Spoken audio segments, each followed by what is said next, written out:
வணக்கம் அன்பர்களே, நாம் இன்று ஸ்ரீ வராக நரசிம்மர் கோவில் சிம்மாச்சலம் விசாகப்பட்டினம் ஆந்திர பிரதேசத்தை பற்றி காண்போம்.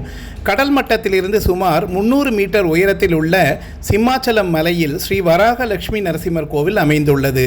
வராக நரசிம்ம பெருமானுக்கு அர்ப்பணிக்கப்பட்டுள்ளது. ஆந்திர பிரதேசத்தில் உள்ள 32 நரசிம்மர் கோவில்களில் சிம்மாச்சலமும் ஒன்றாகும். இங்கு உள்ள வராக நரசிம்மர் சிவலிங்கம் போன்று தனித்துவமான வடிவத்தை கொண்டுள்ளார். வைசாக மாதத்தின் 3ஆம் நாளான அக்ஷய திருதியை தவிர ஆண்டு முழுவதும் இந்த தெய்வத்திற்கு சந்தன கலவை பூசப்படுகிறது. அக்ஷய திருதியை என்று மட்டுமே நிகழும் தனித்துவமான நிகழ்வுகளில் இதுவும் ஒன்றாகும். சாந்த தெய்வமாக கருதப்படும் வராக பெருமானுடன் இணைந்து நரசிம்ம பெருமானை வழிபடுவதால் உக்கிரகுணம் தனியும் என்று கூறப்படுகிறது. இங்கு ஸ்ரீ வராக நரசிம்மர் சிம்மாதிரி நாதர், சிம்மாதிரி அப்பண்ணா போன்ற பல பெயர்களால் அழைக்கப்படுகிறார். பெண்களுக்கு குழந்தை பாக்கியம் அளிப்பதாகவும் பக்தர்களின் விருப்பங்களை நிறைவேற்றுவதாகவும் பக்தர்கள் நம்புகின்றனர். கோவில்களில் பாதுகாக்கப்பட்ட சாஸ்திரங்கள் படி இந்த கோவில் கிருதயுகத்தில் பக்த பிரகலாதனால் கட்டப்பட்டது. கிருதயுகத்தின் இறுதியில் இக்கோவில் புறக்கணிக்கப்பட்டு சிதையத் தொடங்கியது. நாளடைவில் தெய்வத்தின் மீது மண்மேடுகள் படிந்தன. பின்னர் திரேதா யுகத்தில் ஒருமுறை சந்திரகுலத்தின் பேரரசர் புரூவரர் தெற்கு நோக்கிய குன்றின் மீது வசிக்கும் தேவகன்னியான தன் மனைவி ஊர்வசியுடன் தனது புஷ்பக விமானத்தில் பயணம் செய்து கொண்டிருந்தார். ஒரு அமானுஷ்ய சக்தியால் அவர்கள் விமானம் சிம்மாச்சலம் நோக்கி ஈர்க்கப்பட்டது. பூமியின் முகடுகளில் புதைந்திருந்த தெய்வத்தை அவர் கண்டறிந்தார். அவர் தெய்வத்தை சுற்றியுள்ள மண்ணை தூய்மைப்படுத்தினார். ஆனால் தெய்வத்தின் தாமரை திருவடிகளை காண முடியவில்லை. அப்போது ஒரு தேவக்குரல் தோன்றி தெய்வம் தற்போதைய வடிவத்திலேயே முக்தி அளிக்க முடியும் என்று ஒலித்தது.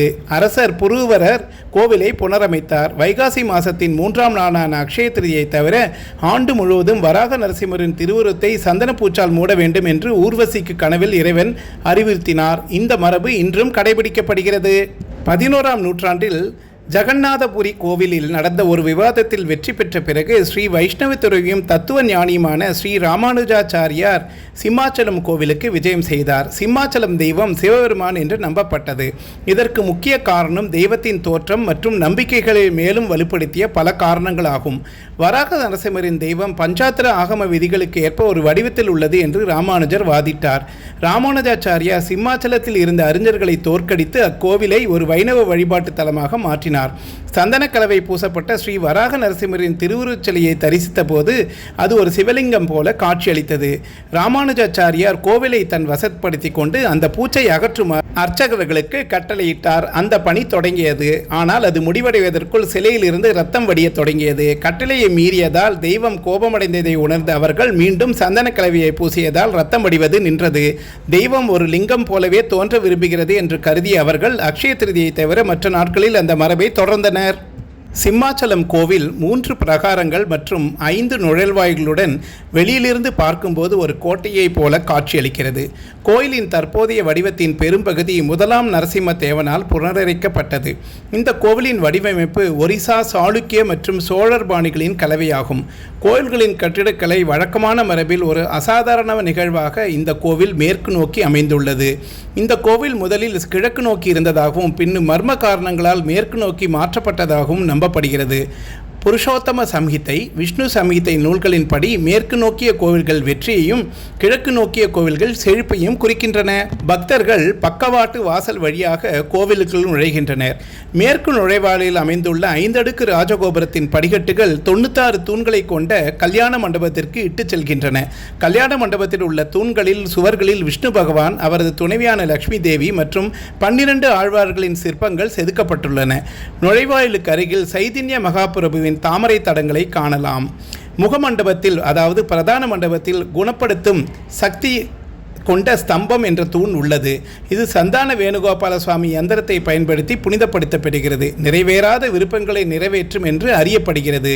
இக்கோவிலில் கோவிலுக்கு அருகில் சுவாமி புஷ்கரணி குளமும் மலையடிவாரத்தில் கங்காத்திரி குளமும் என 2 குளங்கள் அமைந்துள்ளன. வராக நரசரின் மூலவர் பிரகலாத மண்டபம் என்ற தனி மண்டபத்தில் வீற்றிருக்கிறார். பன்றியின் தலை, மனித மார்பு, சிங்கத்தின் வால் ஆகியவற்றுடன் திரிபங்க கோலத்தில் காட்சியளிக்கிறார். தெய்வத்தின் இருபுறமும் ஸ்ரீதேவி பூதேவியும் தாமர மலைகளை ஏந்தி இருக்கின்றனர். வராக நரசிம்மரின் தெய்வத்தின் உடலில் ஆபரணங்களோ ஆடைகளோ செதுக்கப்படவில்லை. சேதப்படுத்தப்பட்டதால் அதன் அங்கங்களும் முகமும் உருக்குலைந்துள்ளது. தமிழ்நாட்டின் ஸ்ரீவில்லிபுத்தூரிலிருந்து பெறப்பட்ட சந்தன கலவையால் மூலவர் பூசப்பட்டுள்ளார். சந்தன கலவையை பூசிய பிறகு மூலவர் 4 அடி உயரமுள்ள சிவலிங்கம் போல காட்சியளிக்கிறார். இக்கோவிலில் 4 முக்கிய ஆபரணங்கள் மட்டுமே பயன்படுத்தப்படுகின்றன. வைரங்கள் மற்றும் மாணிக்கங்களால் ஆன திருநாமம், மரகத மாலை, 100 தோலா தங்க கைவளை மற்றும் ஒரு தங்க மகுடம். இங்கு ஆண்டாளுக்கும் சன்னதி உண்டு. இங்கு லக்ஷ்மி தேவி சிம்மவல்லி தாயார் என்று அழைக்கப்படுகிறார். அவரது திருவுருவம் 4 கைகளுடன் தாமரை நிலையில் காட்சியளிக்கிறது. முன் கைகளில் அபயமுத்திரையும் வரதமுத்திரையும் காணப்படுகிறது. பின் கைகளில் ஒரு ஜோடி தாமரை மலர்கள் உள்ளன. திரிபுராந்தகர் சிவபெருமானின் இந்த அவதாரம் சிம்மாச்சலத்தின் க்ஷேத்திரபாலன், பாதுகாவல் தெய்வம் ஆவார். இந்த காவல் தெய்வம் சிவனின் உக்கிரமான அவதாரமான பைரவருடன் அடையாளம் காணப்படுகிறது. திரிபுராந்தகருக்கும் அவரது தேவிக்கும் செல்லும் வழியில் ஒரு கோவில் அர்ப்பணிக்கப்பட்டுள்ளது. சில சடங்குகளுக்காக மூலவருக்கு பதிலாக பயன்படுத்தப்படும் 5 உலோக தெய்வங்கள் இங்கு உள்ளன. யோகானந்த நரசிம்மர், அபிஷேகம் பெறும் தெய்வம் கோவிந்தராஜர், திருவிழா தெய்வம் உற்சவர், சுதர்சன சக்கரம் பாதுகாவல் தெய்வம், கிருஷ்ணரின் 2 வடிவங்களாகிய மதனகோபாலரும் வேணுகோபாலரும் திருவருள் புரிகின்றனர். இக்கோவிலில் கொண்டாடப்படும் திருவிழாக்கள் தமிழ்நாட்டில் பின்பற்றப்படும் திராவிட சம்பிரதாயமான வழக்கங்களை அடிப்படையாக கொண்டவை. சந்திரமான முறையை பின்பற்றும் ஆந்திர பிரதேசத்தை போலல்லாமல் தமிழ்நாட்டில் பின்பற்றப்படும் சூரியமான, அதாவது சூரியனை மையமாக கொண்ட முறையின்படி இத்திருவிழாக்கள் குறித்த நேரத்தில் கொண்டாடப்படுகின்றன. இந்த கோவிலில் கொண்டாடப்படும் விழாக்களில் கல்யாணோற்சவம் மற்றும் சந்தனோற்சவம் 2 மிக முக்கியமானவை ஆகும். சந்தனோற்சவம் சந்தன யாத்திரை என்று அழைக்கப்படுகிறது.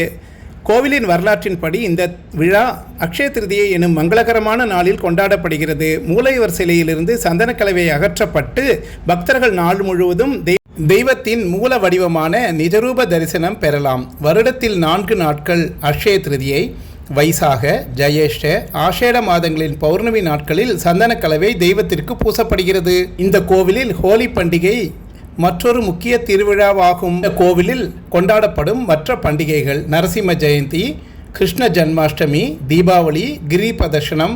ஆந்திர பிரதேசத்தில் வருமானம் ஈட்டுவதில் திருமலைக்கு அடுத்தபடியாக சிம்மாச்சலம் 2வது பெரிய கோவிலாகும். இக்கோவிலில் குதிரைகளால் இழுக்கப்படும் ஒரு அழகான கல் தேர் உள்ளது. கோவிலுக்குள்ளே கல்யாண மண்டபத்தில் விஷ்ணுவின் அவதாரங்களை சித்தரிக்கும் புடைப்பு சிற்பங்களை உன்ற 16 தூண்கள் உள்ளன.